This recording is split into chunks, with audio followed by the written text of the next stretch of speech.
Good morning, everyone. It's Joker, and today we are back with another slime video. Just here to kind of talk about some of the new things that came in over yesterday and last night.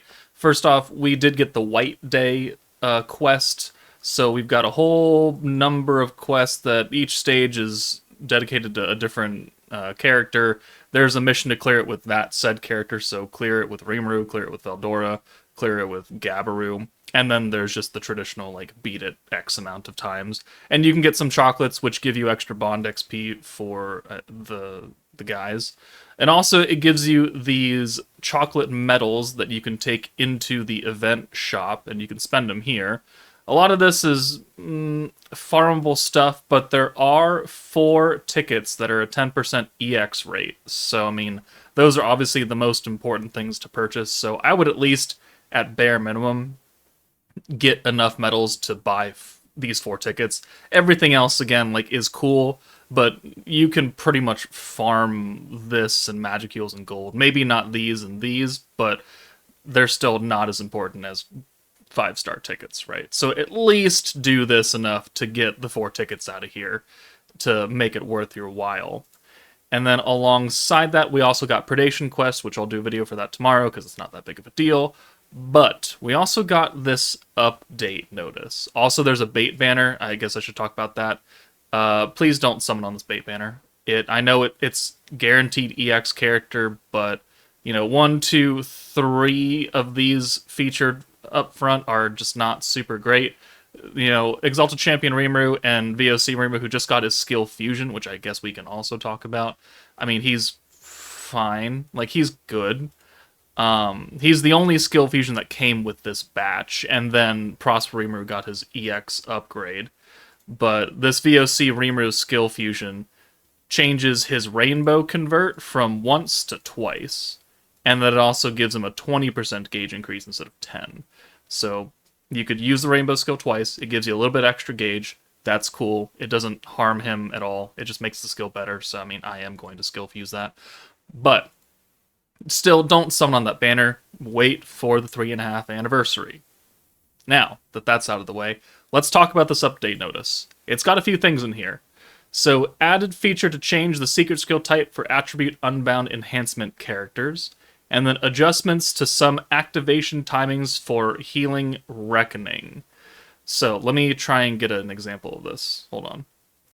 Okay, so I pulled up one of my old videos, and right now, every time they hit you, so when Rimuru hits Hinata, damage absorption, the heal, and then the counter goes up. And okay, that's fine. So they're going to slightly change that to where it doesn't go up until the end of the turn, which is kind of how Vengeance worked with Vengeance counterattacks from Velzard. You would just take the hits, and then however many hits you took, it would just magically apply however many stacks of Vengeance you would supposed to get.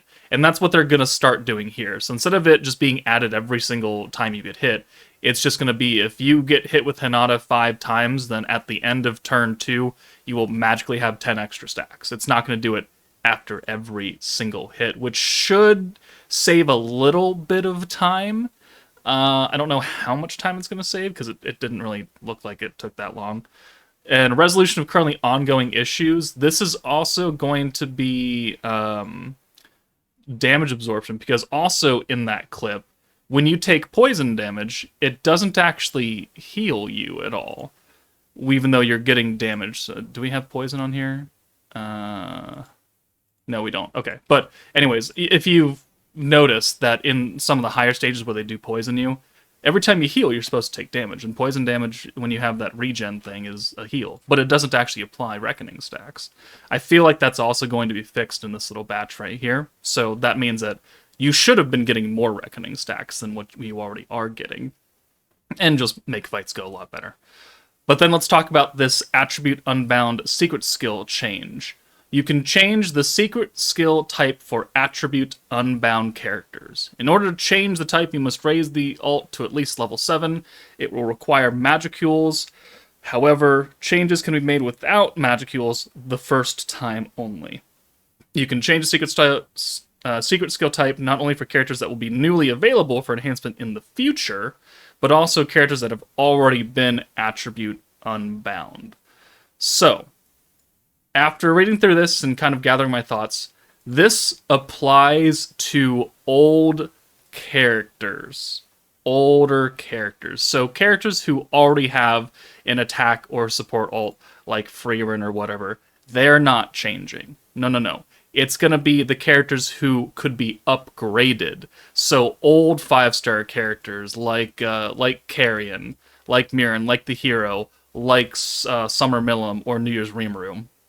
You could now change them from this Rimuru being an attack, like a damage ult, to a support ult. And it's probably going to be an element based, I think is what the example showed during the live stream. But level 7 makes a lot more sense because these guys, they cap out at 10. Meanwhile, actual unbound characters, they cap out at like 15 or something.